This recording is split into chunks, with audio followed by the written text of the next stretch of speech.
الذي يمحو الله به الكفر. He's the one that erases, to whom Allah subhanahu wa ta'ala effectively sent in order to dispel and do away with when it comes to disbelief.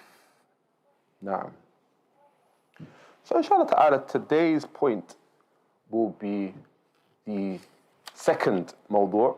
The second mawdu' is, matter of fact, and we also mentioned the Qissat al-Najashi. Sah? We mentioned the Qissat al-Najashi. Najashi isn't his name. Sah? What was his actual name?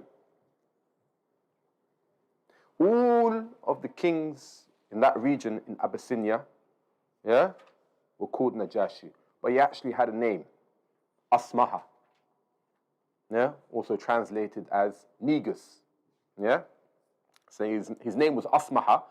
In Arabic, that means Atiyah, it means gift. So his name translates as gift. That was his actual name.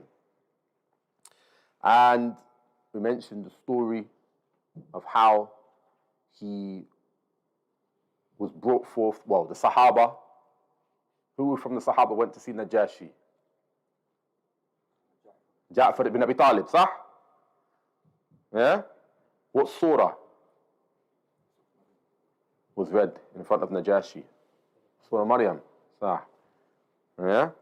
And what did the Quraysh, those two individuals from the Quraysh, bring forth as a form of mujamala in order to entice and flatter them?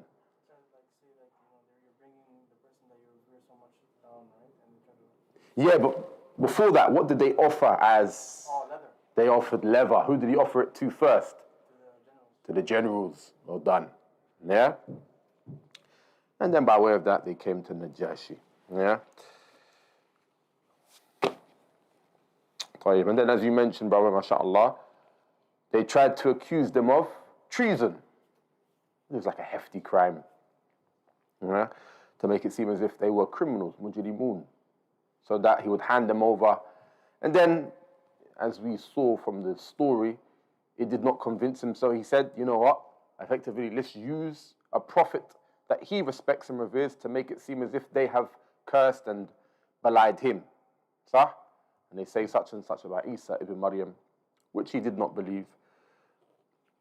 And so on and so forth. Maybe, inshallah, another lesson to come. We'll read more into that and other stories similar to it. طيب. So, Bismillah wa salatu wa salam ala rasulihi wa ba'd. Assalamu alaikum wa rahmatullahi wa barakatuh. So today's lesson is the second event, a mawdu' al-thani. Yeah? The first mawdu' was what? What was the first mawdu'? Nuzul al-wahi. We were speaking about the descension of the revelation. Yeah? And today's event, the second event, is لو كان يأمرهم بالتوحيد ونهى عن الشرك عموما ولم يتعرض لما هم عليه. So basically, the pagans deemed the religion of Muhammad to be something good in the beginning. They believed it to be something good in the beginning until he openly criticized their religion and their idols and what have you. الموضوع الثاني لما قام ينذرهم عن الشرك ويأمرهم بضده وهو التوحيد. So when he began warning against shirk and commanding them with its opposites, which is tawheed. This is when the problem started for Prophet Muhammad alayhi salatu wasalam. وهم يقولون الذي نحن عليه ليس بالشرك. And they were saying that what we are upon is not shirk. الذي نحن عليه تقرب إلى الله بأوليائه والصالحين. So that which we are upon, this is what the mushrikun were saying, the pagans, that which we are upon is just seeking means of access to Allah by way of the awliya, by way of the aiders of Allah's religion, and likewise the salihin, the righteous, the pious. ونحن لا نشرك بالله إنما هذا تقرب إلى الله والتوسل إليه. So basically they were going on to say this is nothing more than seeking closeness to Allah. It's a means of seeking access to Allah. This was their claim. This is their za'am. And seeking a means of approach to Him. ولو أن الرسول اقتصر على النهي عن الشرك دون تفصيل وبيان لما اعترضوا عليه. So basically, if the messenger was just to suffice upon prohibiting shirk, polytheism, yeah, without details and clarification, they would not have objected to him. And there's a point to somewhat mention, even though it's not mentioned actually in the book. Yani say, Jadir bi-dhikr, it's worth mentioning. This is the reality of DaaRUSSUNNAH, generally speaking. The moment you start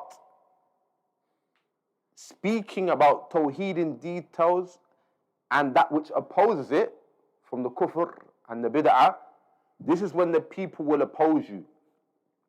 If you speak about Tawheed and the goodness of it in a general sense, kalam aam as they say, generally speaking, people will love you. Allah is one, you worship Him. You know, He has beautiful names and what have you. Speak generally, people won't have an issue. But the moment you start speaking out in details and critiquing those that oppose it and come with innovations, this is when the people will turn against you. Because details is what basically makes clear to the people who's upon the correct version of Tawheed.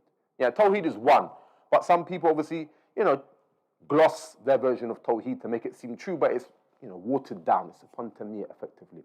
That's why Ibn Taymiyyah, when it comes to the people of innovation, he said, وَإِنْ اقْتَضَى ذِكْرُهُمْ وَتَعْيِينُهُم, even if it means naming and specifying them. And this is what Ahlul Sunnah do. We specify those who have opposed the way of the messengers, if it need be.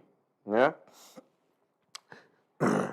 لأنهم يرون أنهم غير مشركين. That's because the pagans at the time of the Prophet Muhammad ﷺ, they did not deem themselves to be pagans. They thought they were people of Tawheed.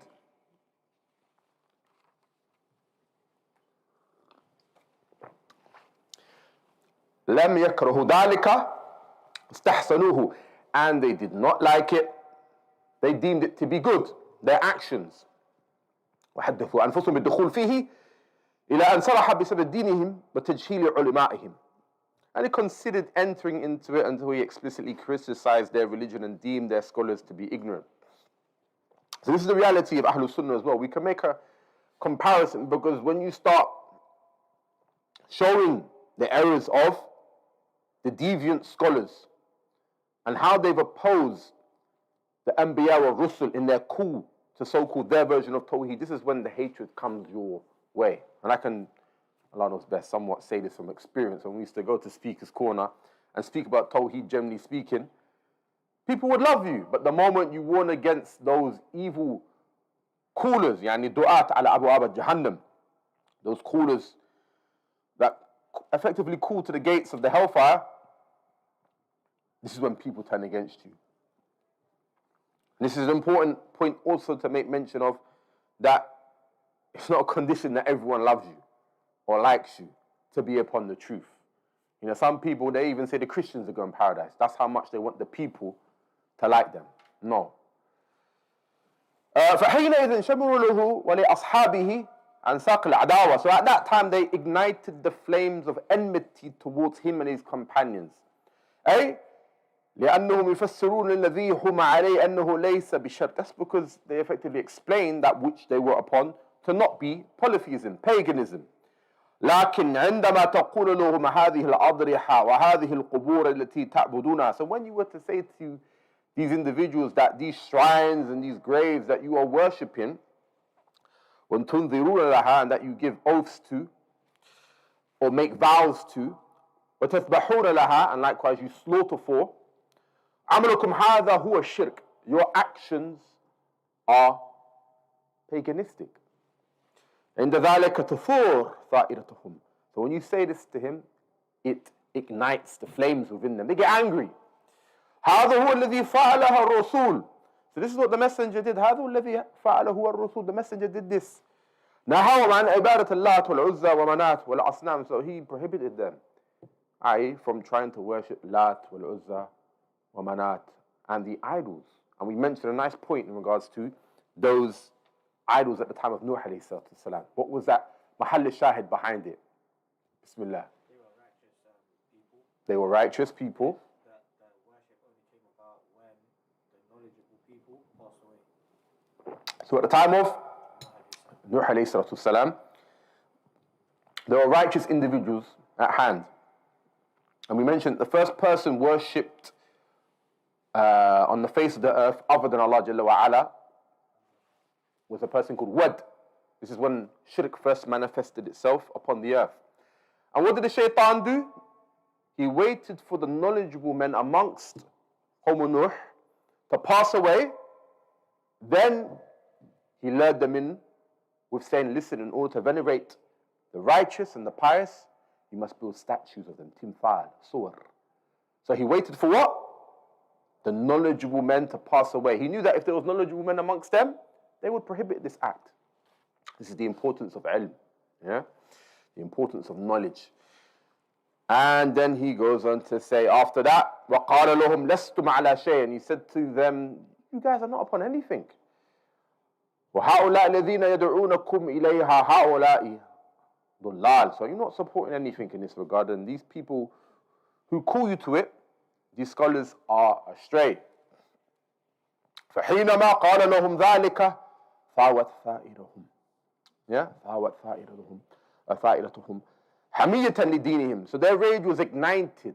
Their rage was ignited out of protection of their religion. وَهَذَا هُوَ الَّذِي عَلَيْهِ غَالِبَ الْعَالَمَ الْيَوْمِ. So this is what the world is upon today. وَقَالُوا سَفَّحَ أَحْلَامَنَا وَعَابَ دِينَنَا وَشَتَمَ آلِهَتَنَا. So this is what the Quraysh, they said at that time. He has declared our notions to be foolish.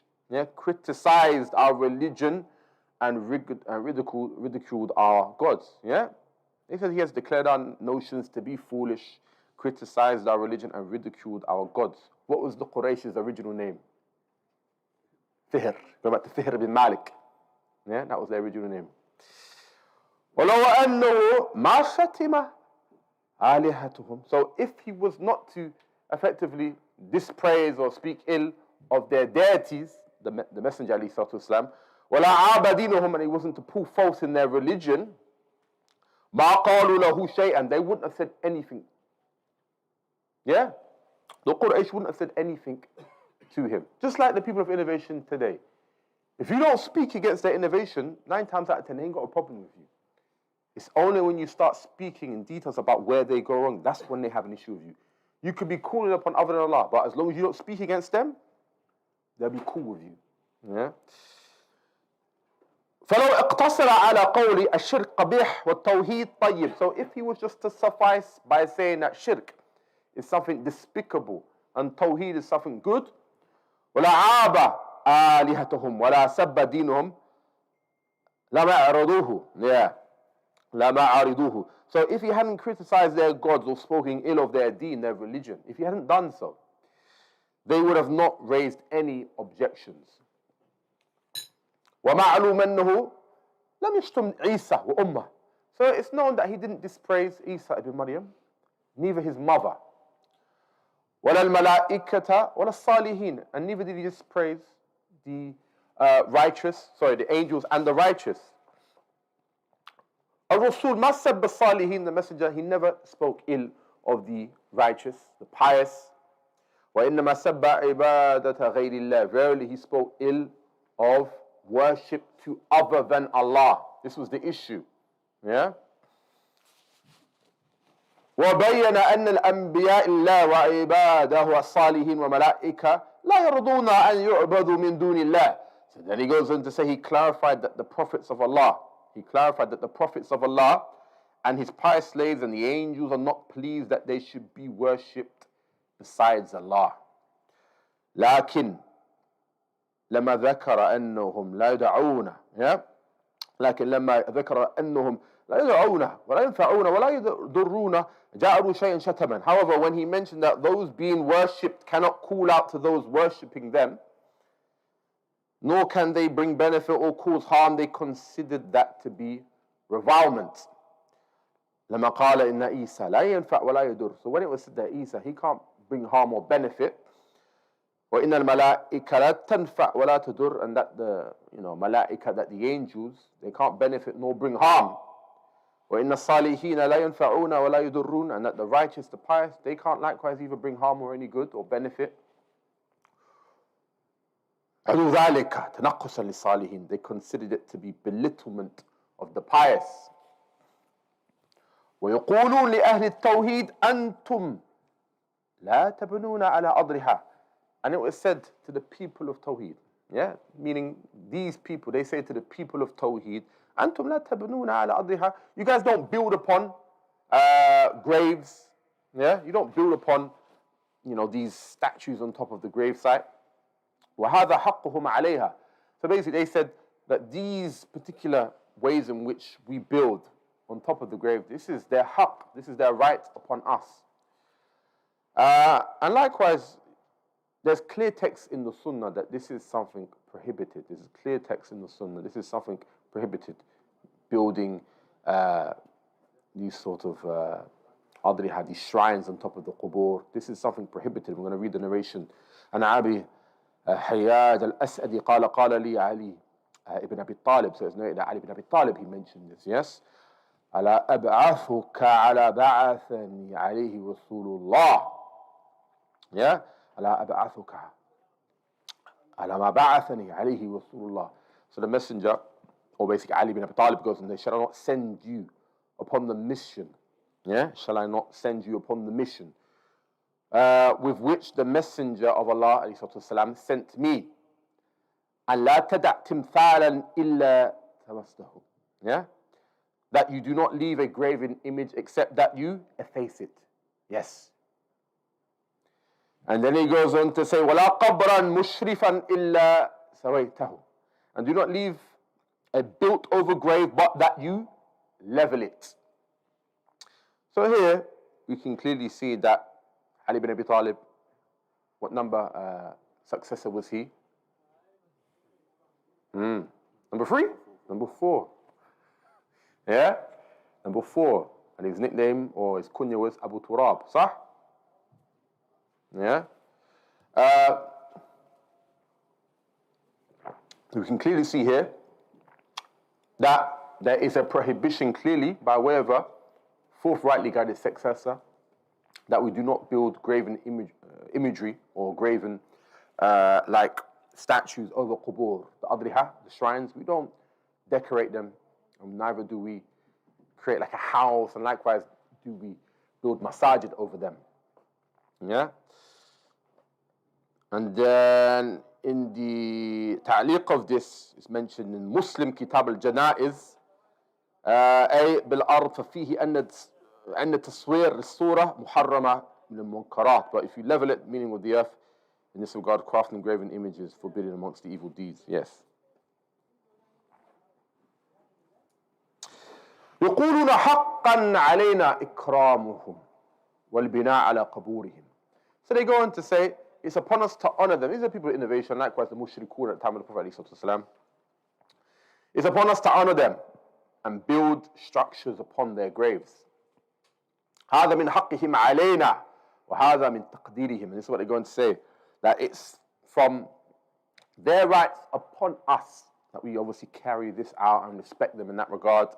وعندما نتوصل بهم إلى الله هذا من تقديرهم وتعظيمهم. And when we draw closer, yeah, when we seek means of access to them, when we worship Allah as they do, this is from respect and veneration towards them, which is obviously incorrect, because Allah never commanded us with this action. Yeah. وأنتم تقولون هذا باطل ويعتبرون هذا شتما وسبا لهم. So they would consider, obviously, this to be something in ridicule of their acts of worship, whereas you all say revilement, and this is ridicule of them. So this is obviously batil.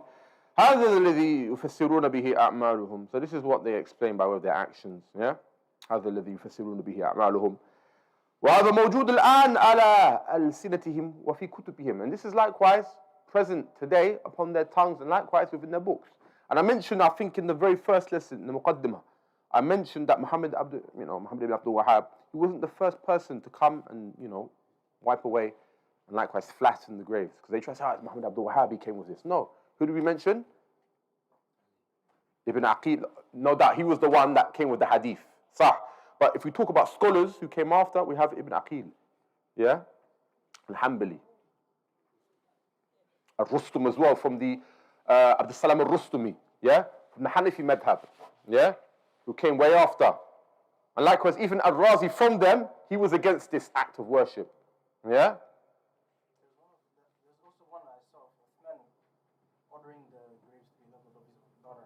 Naam, sah. So the only reason why I brought the scholars is to show you that Muhammad Abdul Wahhab, he wasn't the first person to bring it, because that's what they tried to say about him. Yeah? فإذا عرفت هذا, and if you come to know this, عرفت أن الإنسان لا يستقيم له الدين ولا إسلام. So when you understand this, you will come to know that this Islam of a person is not complete up until they, leave off these practices. ولو وحد الله وترك الشرك, even if he was to, worship Allah and leave off and, abstain away from disbelief or paganism. إلا بعداوة المشركين وتصريح لهم بالعداوة والبغض, except along with enmity towards the pagans and explicitness in enmity and hatred towards them. And then he brings the ayah, Shaykh Fawzan, كما قال جل وعلا لا تجد قوما يؤمنون بالله واليوم الآخر يوادون من هاد الله والرسول. Yes, you, O Muhammad, will not find any people who believe in Allah on the last day making friendship with those who oppose Allah and His Messenger. Yeah, making friendship with those who oppose Allah and His Messenger. هناك من ينتسبون للدعوة والعلم ولا يرضونه بمعاداة. So there are those who ascribe to da'wah and ilm yet are not pleased with the affair of enmity towards the kuffar. ويقولون إنما أمرنا بعداوة المحاربين فقط. And they say that we've been commanded to have enmity towards those who are at war with the Muslims. يقولون, and they go and say we have enmity towards them because they are at war with us. لأنهم أخذوا أوطاننا, and they have effectively taken our countries. As for having enmity with them due to their deen, then we have no enmity for them due to this. And then he brings the ayah, قال الله تعالى لا تجد قوما يؤمنون بالله واليوم الآخر يوادون من هاد الله ورسوله ولو كانوا آباؤهم أو أبناؤهم أو إخوانهم أو عشيرتهم. So you, Muhammad, will not find any people who believe in Allah on the last day making friendship with those who oppose Allah and His Messenger, even though they were their fathers or their sons or their brothers or those close in, kindred, as it says. فَلَمْ يَقْتَصِرْ عَلَى مُحَارِبِينَ فَقَط. He did not restrict it to only those who wage war. بل جعل السبب الكره لهم هو المحاداة لله وللرسول. Rather, Allah made their opposition to Allah and His Messenger the reason for hating them. Obviously, this kalam is taken in a general sense, and a moderate understanding is to be applied. It's not literally you hate them and you show it physically, with how you deal with them. Those non-Muslims that you are in a peace treaty with, yes, you are to deal with them justly. Yeah? And then he goes into, he did not restrict it only to those who wage war. Rather, Allah has made opposition to Allah and His Messenger the reason for hating them.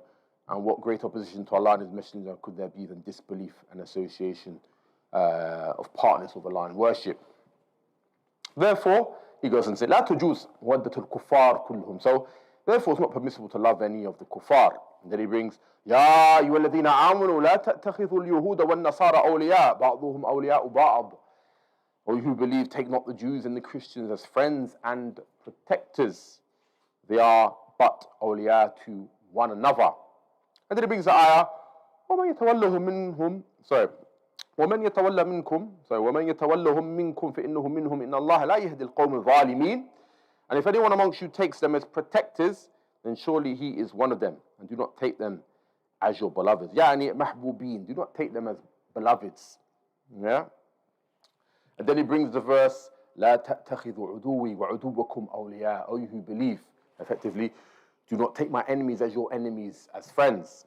Yeah? Do not take my enemies and your enemies as friends. تلقون إليهم بالمودة وقد كفروا بما جاءكم من الحق. showing affection towards them while they have disbelieved in what has come to you of the truth.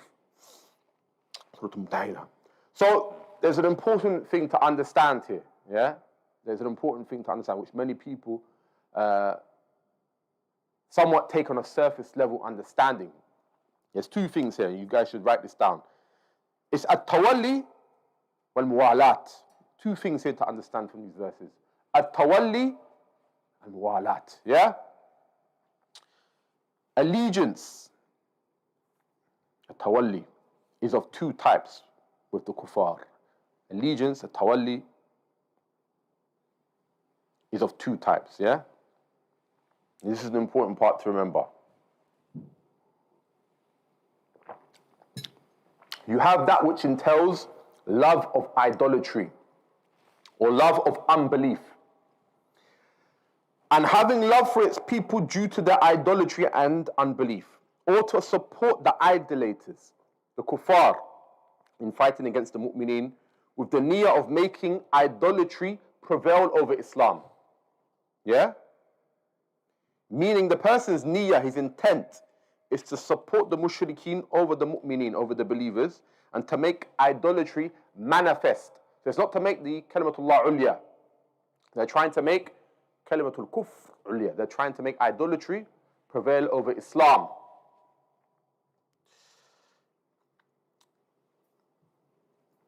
And we have forbidden allegiances, which entails muwallat, a kind of love for the idolaters and the unbelievers, due to what they have of worldly possessions. So you can find an individual, for example, he has love for them, but the love is for worldly possessions. It's for dunya. He's sinful. Yeah, he's sinful without any doubt. Or seeking favor with them. يطلبون منهم المعروف. He wants some sort of favor from them. However, there is not attached to this category any support wherein he intends for the kalimatul kufr, the statement of disbelief, to be ulya, and he wishes to bring kalimatullah down. He doesn't intend this. Any support when one intends or desires idolatry to prevail over Islam. He doesn't intend for idolatry to effectively prevail over Islam. And this is brought forth from the story of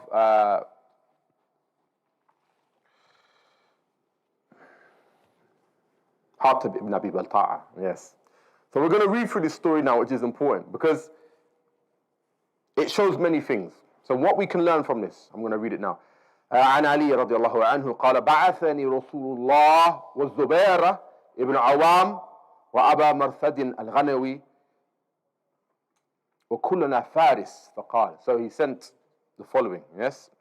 And all of us were upon horse, and he said, انطلقوا حتى تأتوا روض خاخ فإن بها امرأة من المشركين معها صحيفة من حاطب ابن أبي بلطاعة إلى المشركين.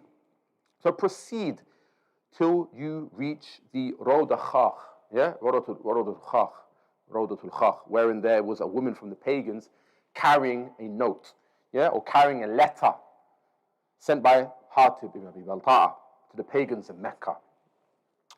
قال فأدركناها تسير على جمل لها حيث قال لنا رسول الله. So we overtook her while she was proceeding on her camel at the same place as Allah's messenger told us. قال قلنا أين الكتاب؟ يعني أين الكتاب الذي معك? So we said that, where's that book that was with you? Yeah? Where is that book which was with you? قالت ما معي كتاب. Yeah? She said, there's no book with me. So we made her camel knee down. فبتغينا في رحلها فما وجدنا شيئا. So we made her camel kneel down and we searched her.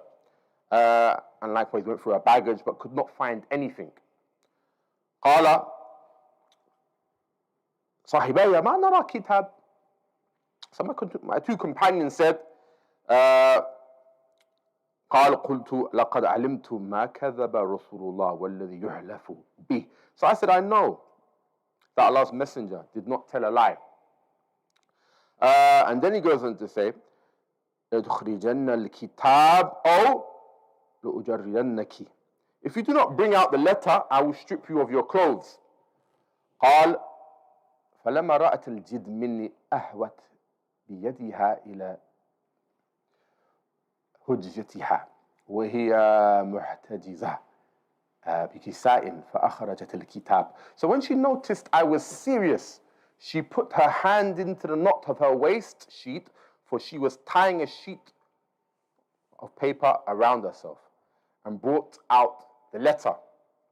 قال فانطلقنا به إلى رسول الله. So we proceeded, يعني we exited out to the Messenger عليه الصلاة والسلام.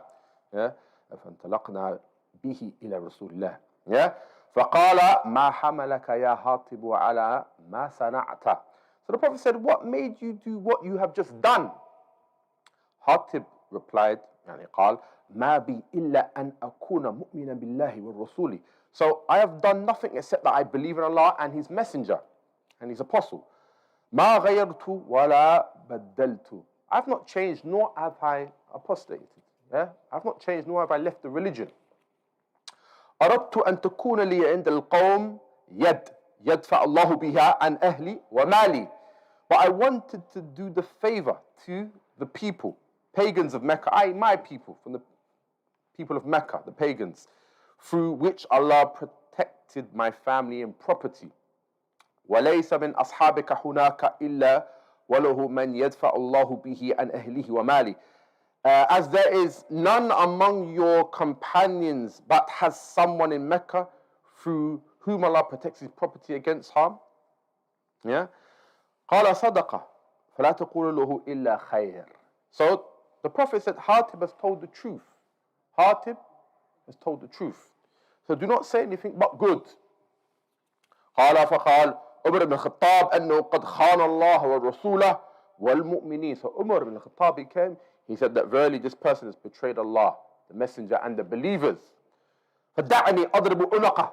So basically, allow me to chop his neck off, he goes on to say. Yeah? That's Umar ibn al-Khattab.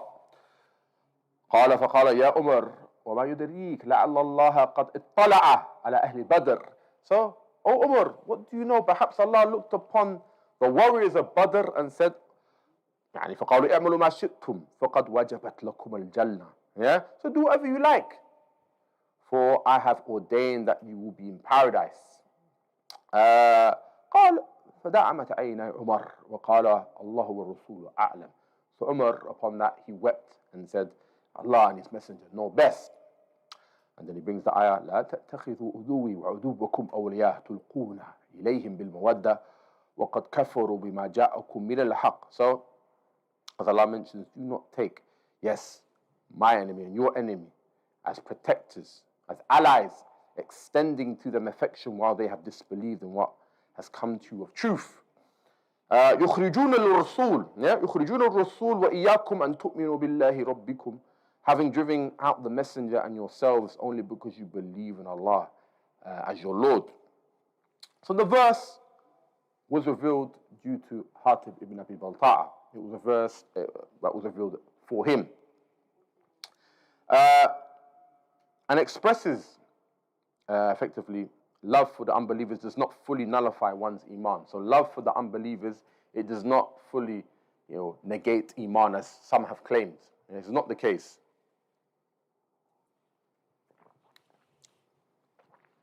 Because Allah still addressed them as believers.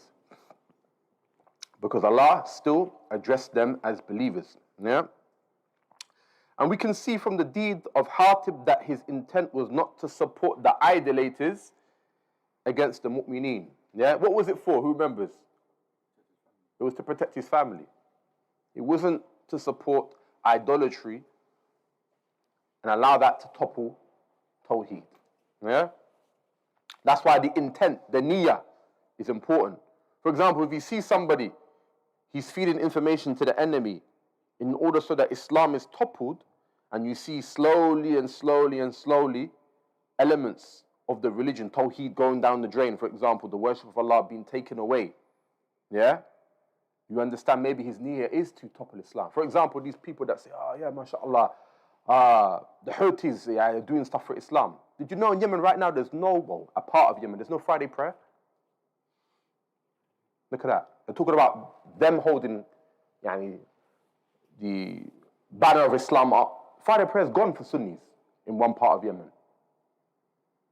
So now you can see the niyyah. And now you can slowly see, if you ask the people, the books of the Shia are making its way into where? The Masjid of DaaruSsunnah. See the intent here? It's different if, for example, you start seeing, you know, issues of sin and ma'asi upon the street. This is different. This is not an intent to effectively bring down Islam, though it can do. But when you install the books of disbelief and paganism, and likewise you take away the elements of Islam, as they say, kufr bawa, clear-cut disbelief, then this is a problem now. Yeah? So basically we can see from the deed of Hatib ibn Abi Balta'a, the intent was not to support idolatry, kufr. This is why the Prophet sought from Hatib that he explain his amal. This is important. This is why the Prophet ﷺ, he sought from him, explain your action. He didn't just take it upon its apparent, you see? So some people ask, but we take it upon the apparent. No, sometimes you have to ask what was done and why it was done. Because the apparent isn't always the apparent. Yeah? You might see a man, for example, it could be really jahil, he could be doing sujood in the direction of a sanam. Yeah? But he may not know there's a sanam behind whatever he's praying. He may not know. So you have to sometimes, investigate and likewise guide. It's not always as clear-cut as you think. And this is mentioned by Sheikh Salih al-Sheikh in his Usul al-Thalatha, by the way. And likewise, which is also important, yeah? Ziyada ala hadha, in additional note, that the Prophet ﷺ, he sought aid. The Prophet ﷺ, he sought aid and assistance of Safwan ibn Umayyah, who was not a Muslim at the time of the Battle of Hunayn. So the Prophet ﷺ, he also sought assistance from a non-Muslim. Yeah? Safwan ibn Umayyah, in the Battle of Hunayn. And Malik ibn Anas, who died 179 Hijri, said there is no harm in seeking that assistance in a time of need. Also, Abu Hanifa was of the view that this could be done too, who died 150 Hijri, and the Shafi'i likewise, who died 204 Hijri, and Layth al-Awza'i. And if you see Tahdhir or Tanwir of Ibn Ashura, they mention these things. To seek the aid of the mushrikeen or the disbelievers at a time of need is permissible. Yeah? فإذا فهمت هذه فهما حسنا جيدا. So if you were to understand this in a very good manner, عرفت أن كثير من الذين يدعون الدين لا يعرفونها. So you will understand that many people that claim or say that they know about the deen and call to it, yes, they don't even know it in its true reality. Everything's just surface level. Allah said this, khalas, you're kafir. But he doesn't understand that it's not as easy as that to excommunicate a Muslim from the fold of Islam. Because effectively, when you excommunicate a Muslim and he's married, what are you now saying about his wife that sleeps with him? It's haram. His wealth, his honor. His children can't inherit from him. He's a disbeliever. This is why it's very intricate when it comes to the issues of takfir. You can't just take things upon its apparent. Yes? Especially when Ibn Taymiyyah mentions the asl of every Muslim is that they're Muslim. Yeah? Man thabata islamahu bil yaqeen la yazulu anhu illa bil yaqeen. Whosoever's Islam is affirmed by with certainty, then there's no excommunication of him except by with certainty. And this goes back to people of knowledge. Not some madman running around the streets of London excommunicating everyone. He said even you can't even pray behind the Imām in Mecca. He said you have to repeat your prayer. But you can stay here, mashallah, in UK. Madman. They don't even want to go into the names. Another day he was enrolled. And now he comes to Islam, he takes everyone out of it. This is ridiculous. Allah musta'an, may Allah guide these people. But the reality being, akhi, you come in real quick, you leave even quicker. Allah musta'an. I know one, literally, and Shimsi knows him as well. Akhi, everyone's kafir. We used to fear for him. Even sometimes he would, and he kind of submit to our points. He would say, I'm going to step off this whole takfir thing. Akhi, now, nasallahu salam wa afiyah, he's a 7-day evangelical Christian. He become Christian. He made takfir so much. Allah knows best what was in his heart.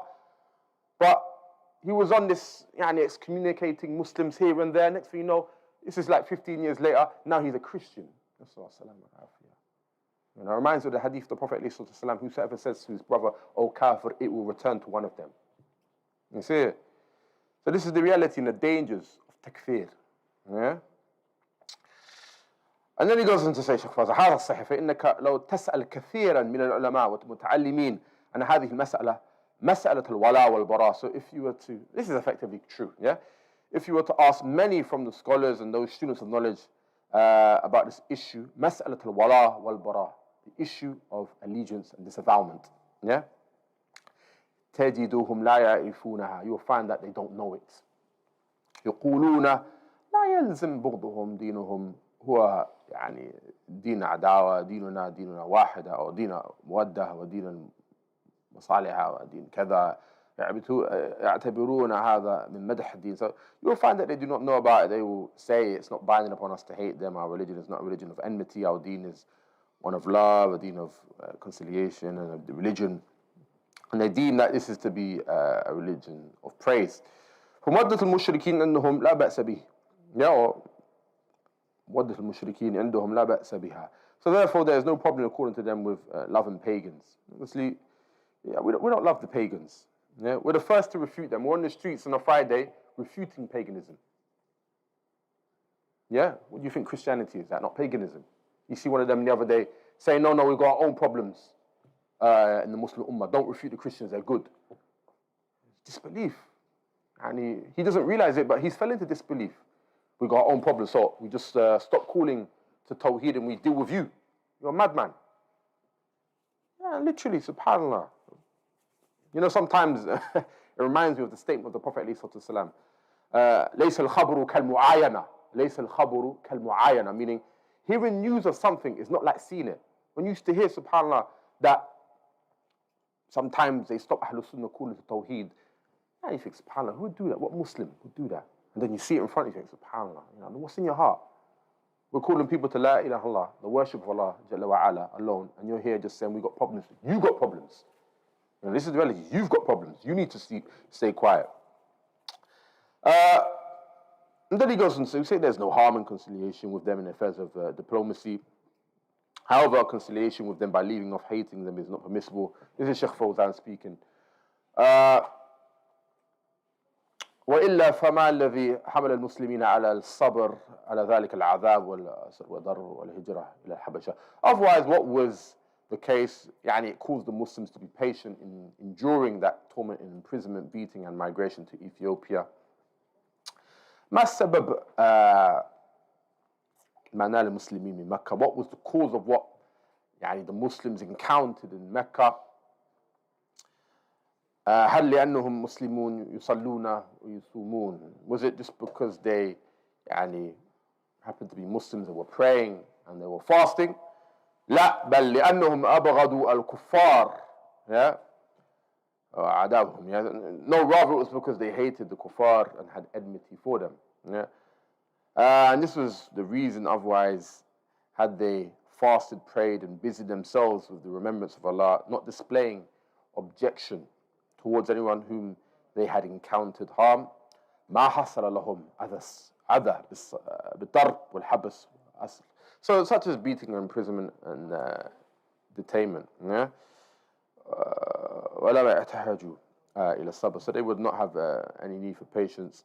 Patience is only for that which is يعني disliked. Yeah? مع أنه أرحم الناس لو يجد لهم رخصة لأرخص لهم. Yeah? So this is despite the fact that he was the most merciful of the people, the Messenger ﷺ. And if there were a concession for them, he would have made a concession. كيف وقد أنزل الله تعالى ومن الناس من يقولون آمنا. Yeah? ومن الناس من يقول آمنا بالله. And then he goes on, فإذا أوذي في الله جعل فتنة للناس كعذاب الله. So, but how would he do so when Allah has revealed this verse from the people? There are those who say that we believe. Yeah? Oh, mankind, there are some who say we believe in Allah, but if they are made to suffer for the sake of Allah, they consider the trial a punishment from Allah. Then he goes on to say, مع رحمته,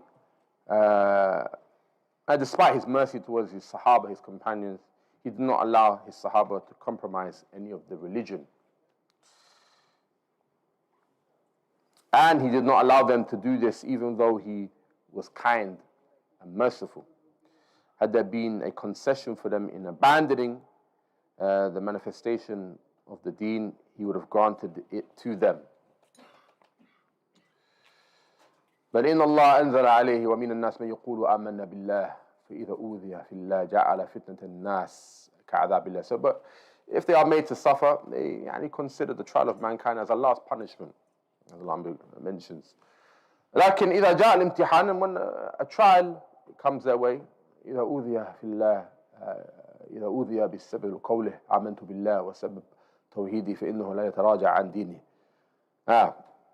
And يجعل الفتنة الناس كعذاب الله. So they deem the fitna of the people to be like the punishment of Allah. And he flees from the punishment of harm, any of the people in the world life, and runs to the adhab of Allah in the afterlife. And it's like the one who takes refuge from heat in a burning fire, he goes on to say.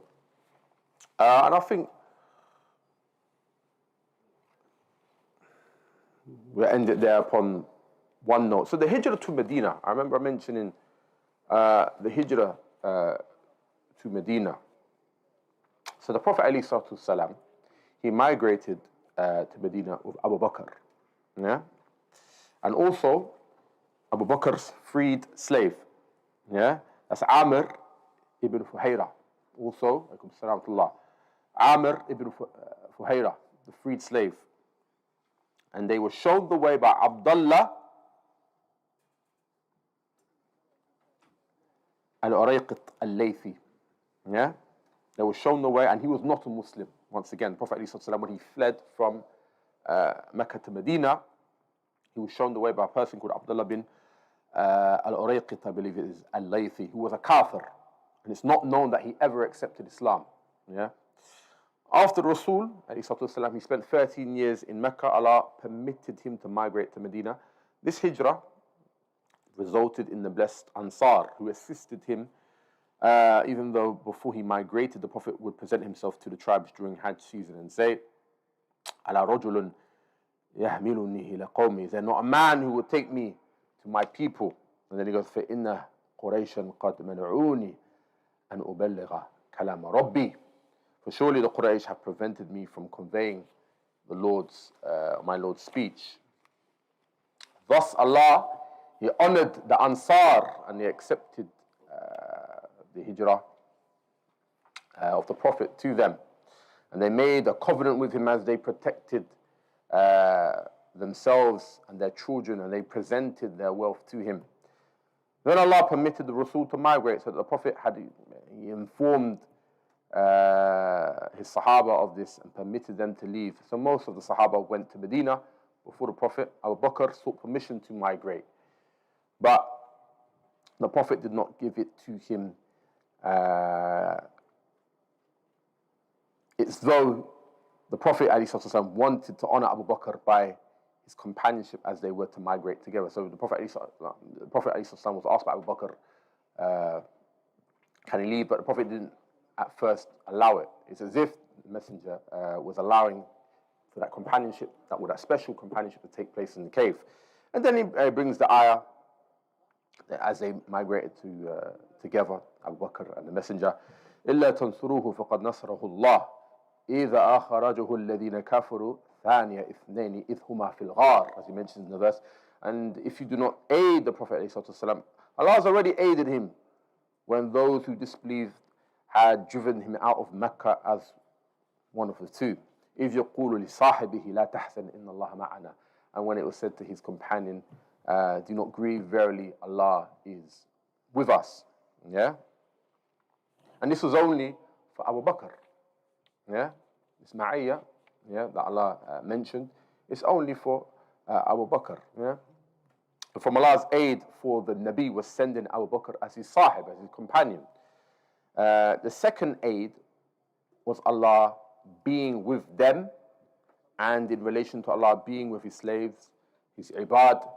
This splits up into three أقسام, ينقسم إلى ثلاثة أقسام, general, عام, khas, and exclusive. Inna Allah ma'ana, when Allah says verily He is ma'ana, with us, this was as an honor, karam, yeah, sharaf, and fadl, and virtue for Abu Bakr, as Allah first described him as a sahib for the Nabi. Yeah? And Allah clarified his exclusive manner of being with him. So Abu Bakr, the freed slave, Amr ibn Hurraira, was with them on this blessed journey, and the man guiding them was kafir by the name of Abdullah ibn Uriqid al-Laythi. This non-Muslim was hired as a guide, which shows it's jaiz, it's permissible to hire the kuffar to conduct trade with them and likewise assistance. Wallahu ta'ala a'lam. وصلى الله وسلم على نبينا محمد وعلى آله وصحبه وسلم. جزاكم الله خير. السلام عليكم ورحمة الله وبركاته.